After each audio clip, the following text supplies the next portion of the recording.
What's up? I hope you guys are all the way fine। तो आज से अपने नॉर्थ फार्म में भुट्टे की तोड़ाई का काम स्टार्ट होने वाला है और अपन एक नया रास्ता बना रहे हैं, तो बस उसी के लिए निकल रहे हैं ताकि जो अपना नॉर्थ फार्म और साउथ फार्म है दोनों एक साथ जुड़ जाएं, पूरा राउंड लेके ना जाना पड़े। तो बस भाई उसी के लिए निकलते हैं और उसको रेडी करते हैं। उसके साथ साथ आप लोग देख रहे होंगे कि आजकल ब्लॉग थोड़े अच्छे बन रहे हैं, थोड़े बड़े बड़े बन रहे हैं, क्योंकि मैंने भैया से ही बोल दिया है कि जो भी जहाँ पे भी आप जाते हो वहाँ पे आप क्लिप्स वगैरह रिकॉर्ड करो, क्योंकि मैं एक टाइम पे हर जगह पे नहीं हो सकता हूँ। तो थोड़ी क्लिप वो बनाते हैं, थोड़ी क्लिप मैं बनाता हूँ, तो अपना पूरा ब्लॉग कंप्लीट हो जाता है। फिलहाल इसको लेके निकलते हैं, उसके साथ साथ टारा भी रख लेते हैं। तो अभी अभी अपन ने सिलेंडर नया डाला है, क्योंकि कल बहुत ज़्यादा ऑयल लीक हो रही थी, सारे ट्रैक्टरों के टैंक खाली हो गए हैं, तो अपन ने नया पंप लेके डाल दिया है। ये 4200 रुपये का आया है, 4200।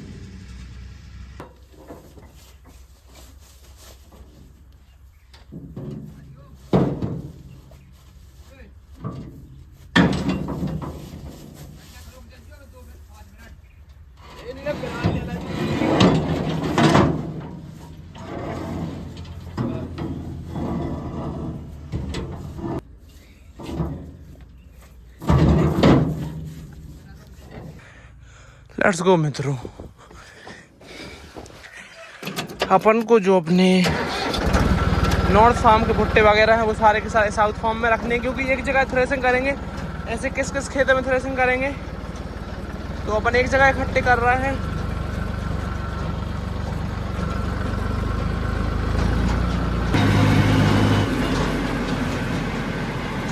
तो भाई साहब अपन खेत पे आ गए हैं और अपन ने मैसी में लेवलर भी फंसा लिया है। इससे अपन इस रास्ते को चालू कर रहे हैं। इस रास्ते को कल अपन ने रात को चालू करना स्टार्ट किया था और इतने पत्थर भर दिए हैं, और बस अब इस लेवलर से यहाँ से मिट्टी धकेल के इसको चालू करना है, ताकि नॉर्थ फार्म और साउथ फार्म दोनों एक दूसरे से जुड़ जाएं।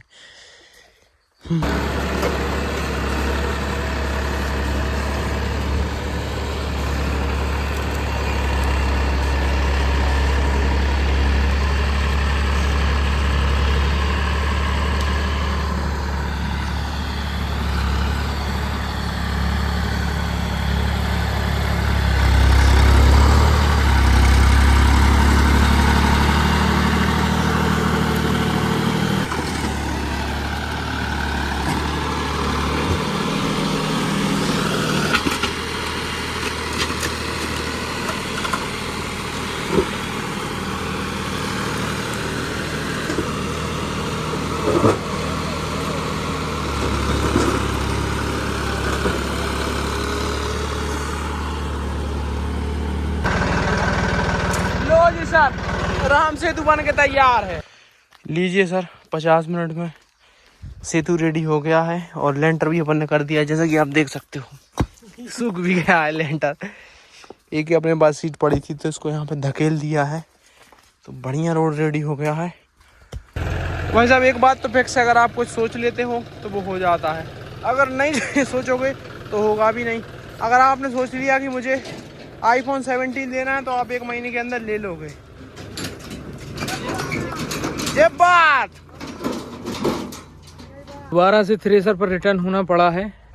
एक छोटा सा इशू हो गया था, यहाँ से थ्रेसर की वेल्डिंग डैमेज हो गई थी, ये आप देख पा रहे होंगे।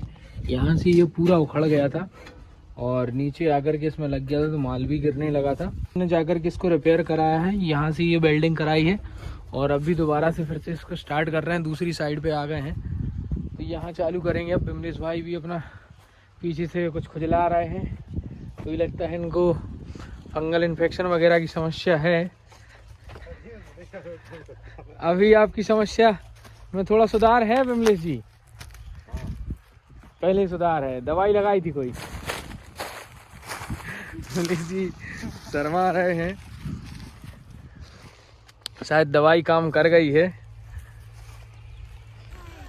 तो भाई साहब ये श्रीखर की 3555 वैरायटी है। ये जितनी अच्छी स्टार्टिंग में दिख रही थी और जितनी इसकी हाइट है उतना भुट्टे का साइज़ नहीं है, वैसे बढ़िया साइज़ है। इसमें ज़्यादा से ज़्यादा 16 लाइनें मिल रही हैं। अपने जो खेत पे भुट्टे थे जैसे एडवांटा वगैरह है 759, तो उसमें अपन को 18 लाइनें तक मिली हैं और भुट्टे का साइज़ भी बढ़िया रहता था। तो इसमें मल्टीपल क्रॉपिंग डिसऑर्डर की भी समस्या आई थी, तो अभी मैं आपको थोड़ी देर से दिखा दूंगा जो मल्टीपल क्रॉपिंग डिसऑर्डर की दिक्कत आई थी उसका क्या हुआ है। जो एक पौधे में 5-5 भुट्टे निकले थे उनका क्या हुआ। बीच खेत में तो नहीं है, बाजू बॉर्डर्स में बस हैं वो, तो उनको अपन देखेंगे कि जो 5 के 5 भुट्टे हैं उनमें क्या है, किस में कितने दाने हैं और किसकी कैसी क्या कंडीशन है। तो ये है भाई साहब भुट्टे, इनमें 8-8 लाइनें हैं। एक कंडीशन है जो इस पौधे में 1 भुट्टा, 2 भुट्टे, 3, तीसरे नंबर का है, इसमें कुछ भी नहीं है। दूसरे नंबर के में है। और जो भुट्टे हैं उनमें सिर्फ एक ही भुट्टा होना चाहिए, न ऐसी कोई भी वैरायटी आती है। काफ़ी सारे लोग बोलते हैं कि एक भुट्टे वाली वैरायटी, 2 भुट्टे वाली वैरायटी, तो ऐसा कुछ भी नहीं होता। ये कम्प्लीटली डिपेंड करता है कि आपका सीड रेट क्या है। अगर आपका सीड रेट कम रहेगा तो 3-3, 4-4 भुट्टे भी लगेंगे, और अगर आपका सीड रेट बहुत ज़्यादा रहेगा तो एक पौधे में एक ही भुट्टा लगेगा। तो ना सीड रेट ज़्यादा रखना है ना कम रखना है, सीड रेट इतना रखना है कि हर पौधे में एक आए, दूसरा भुट्टा ना आए। एक भुट्टा आता है तभी जाके एवरेज अच्छा मिलता है। उसके पीछे का साइंस क्या है, मान के चलो आपने इस गैपिंग में 3 पौधे लगाए, ठीक है, और एक जगह आपने सिर्फ उतने गैप में एक पौधा लगाया। एक पौधे में 3 भुट्टे आ गए, एक में 200 दाने, एक में 400 दाने, एक में 600 दाने, टोटल 1200 दाने हो गए। उसी की जगह पे आपने 3 पौधे लगाए, सब में 500-500 दाने आए तो 1500 दाने हो गए। तो सीड रेट का भी बहुत ज़्यादा महत्व है। अपने यहाँ का काफ़ी ज़्यादा लोग ये सोचते हैं कि अपन जितना कम सीड रेट डालेंगे उतनी अच्छी बात है। तो कम सीड रेट ना कम होना चाहिए ना ज़्यादा होना चाहिए। एक फिक्स सीड रेट बहुत अच्छी बात है। 8 किलो, 8.5 किलो, 7 किलो से 8.5 किलो तक डाल सकते हो। अब काफ़ी सारे लोग बोलेंगे कि भाई 8.5 किलो काफ़ी ज़्यादा हो जाएगा, लेकिन अकॉर्डिंग टू माई एक्सपीरियंस जो अब हाइब्रिड की वैरायटियाँ आ रही हैं वो डेंस सीडिंग के लिए बनाई जा रही हैं, तो उस टाइम पे भी वो अच्छा परफॉर्म करती हैं। चलो इसको खोल। तो जो फर्स्ट कॉब आया था उसकी ये कंडीशन है, सेकंड आया था उसकी ये कंडीशन है, और जो थर्ड था उसमें बस गिल्ली थी।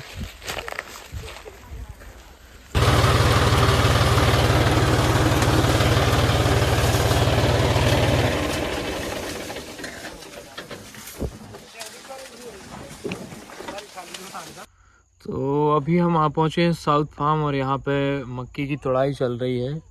तो मैं ट्रॉली डंप करने आया हूँ और मैं आपको दिखा रहा हूँ। ये हरिओम ने रात में एक ब्रिज बनाया है। ये इसकी चौड़ाई काफ़ी छोटी है। ये रास्ता यहाँ से बंद हुआ करता था, लेकिन इसको रातों रात में 2 या 3 घंटे में हरिओम ने अकेले ने एक लेबर के साथ में तैयार किया है। और यहाँ से अभी ट्रैक्टर निकालना है, तो चलिए निकालते हैं tractor. Look at the massiveness of this one. तो भाई साहब लंबाई में इसमें 50 दाने हैं और लाइनें शायद 16 होंगी, गिनता हूँ मैं एक बारी। इसमें 600 दाने हैं, 14 लाइनें हैं और 50 खड़े में हैं। तो भाई साहब रीपर चलाने का मन कर रहा था तो रीपर चलाने के लिए आ गए हैं।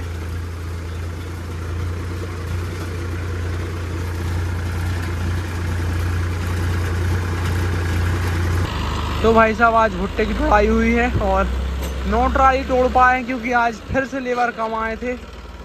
और अपन आज रात को इस खेत में प्लाऊ करेंगे। जो मक्के का स्टबल है वो आप नीचे देख पा रहे हो। और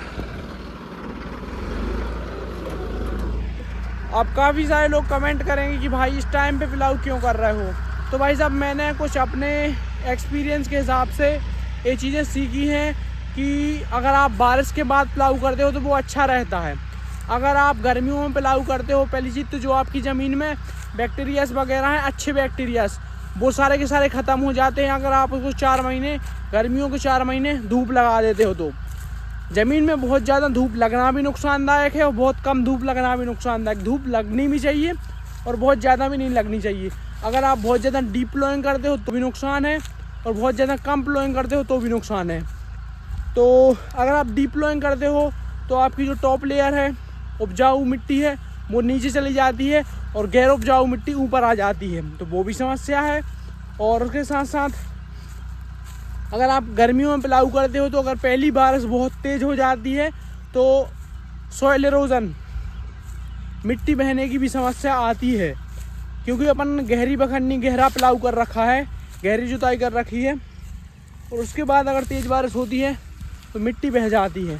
मिट्टी बहना और जो जैविक अपने बैक्टीरियाज हैं उनका ख़त्म होना सबसे बड़ी समस्या है। अगर आप गर्मियों में प्लाऊ करते हो, अभी प्लाऊ करते हो तो जो मक्के की पराली है वो ज़मीन के नीचे चली जाती है। और उसके साथ साथ भी 2-4 फ़ायदे हैं, कभी फ्री टाइम में बताऊंगा। अभी डैडी को इससे चलवा रहा हूँ, मैं खाना पीना खा के आता हूँ, वापस से आके चलाऊँगा। बहुत ज़्यादा गहराई नहीं लेंगे अपन। तो भाई सब डैडी को अपन वो वाला ट्रैक्टर दे के आ गए थे, अब अपन ये वाला लेके चल रहे हैं, मल्चर वाला। तो अपन रात को अपने खेत में मल्चर चलाएंगे। दिन भर भुट्टे तोड़वाने में व्यस्त रहते हैं और रात को प्लाऊ और मल्चिंग का काम करते हैं। तो बस भाई निकलते हैं फटाफट से यहाँ से। ठंड तो हमें भी लग रहा है यार, कछू तो हमें भी पहनने पर है।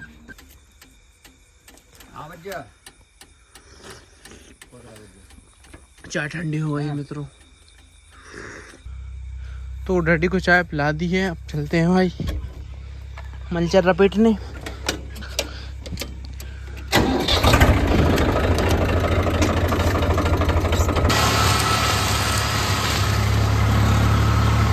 तो जी सर अपन ने भी काम स्टार्ट कर दिया है। ये खेत बहुत बड़ा है, आज रात में नहीं निपटेगा, आधा आज निपटाएंगे आधा कल। तो दोस्तों मैं अंकित एक बार फिर हाजिर हूँ आप सभी के सामने, मतलब कैमरे के पीछे। चूँकि हरिओम निकल चुके हैं, वो आपको लाइट दिख रही होगी बहुत दूर, वो प्लाऊ चला रहे हैं। और दिन का पूरा काम वाइंड अप करने के बाद में हम लोग दोबारा से रात के लिए फील्ड पर आ गए हैं। 1 से 1:30 बजे तक, 2 बजे तक जितनी शरीर में गुंजाइश होगी तो काम को वाइंड अप करेंगे। और चूँकि रात में काम इसलिए करना पड़ता है क्योंकि बोनी करना समय पर ज़रूरी होता है, और अगर सही समय पर बोनी नहीं हो पाएगी तो सभी चीज़ों पे, उत्पादन पे और अन्य सभी चीज़ों पर फ़र्क पड़ेगा। और जर्मिनेशन पे सबसे ज़्यादा फ़र्क पड़ता है। चूँकि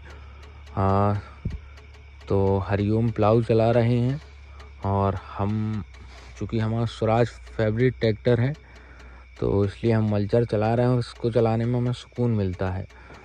अगर कोई हमें 10 घंटे के लिए भी स्वराज पे बिठा दे तो हम मना नहीं करेंगे, और अदर ट्रैक्टर्स पे अगर कोई बिठा दे तो हम 2 घंटे में ड्राइवर को फ़ोन लगाने लगते हैं। तो कुछ इस तरीके से कंडीशन है। तो काम को स्टार्ट करते हैं। हरिओम निकल गए हैं प्लाऊ पर, उनने भी काम स्टार्ट कर दिया है। और आते ही चालू करने के थोड़ी देर बाद ही एक सीन हो गया है कि भुट्टे की एक बोरी लेबर छोड़ गई थी। तो मैं आपको दिखाने की कोशिश कर रहा हूँ इसमें कहीं फंसी है क्या। हाँ ये रही, देखिए यहाँ से फंसने के बाद तेरी निकालना काफ़ी हार्ड हो रहा है इसको। बोरी का खाली इतना सा टुकड़ा बचा हुआ है और ये कंडीशन हो गई है। वो क्या है कि ये खेत मेरा आने पर स्वागत जरूर करता है। कभी सांप मल्चर में फंस जाता है।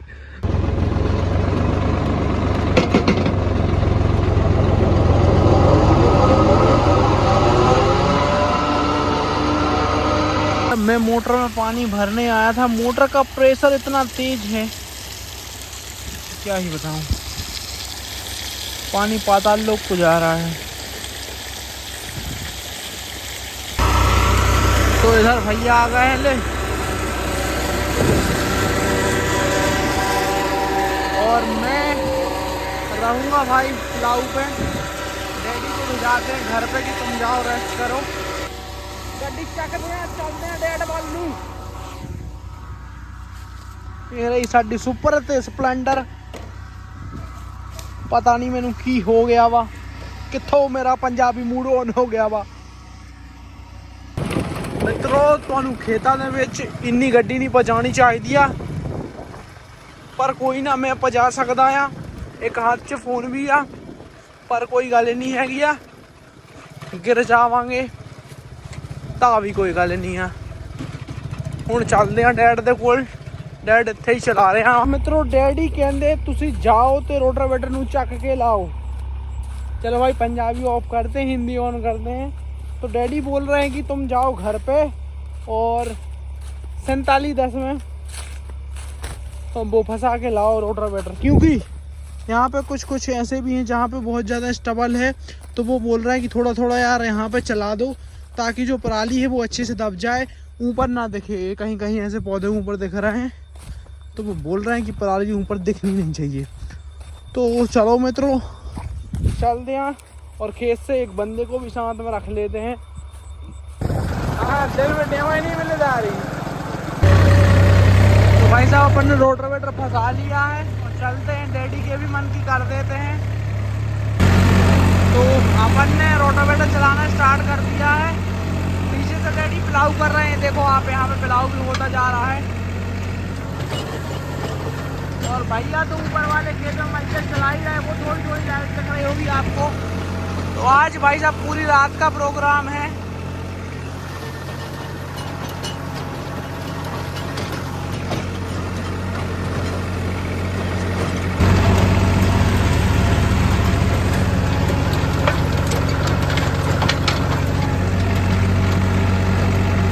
भाई साहब पूरा पंजाब वाला सिस्टम बना दिया अपन ने, मल्चर, रोटावेटर और पिलाऊ।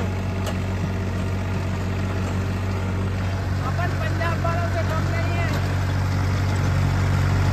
एमपी वाले भाई किसी से पीछे नहीं है।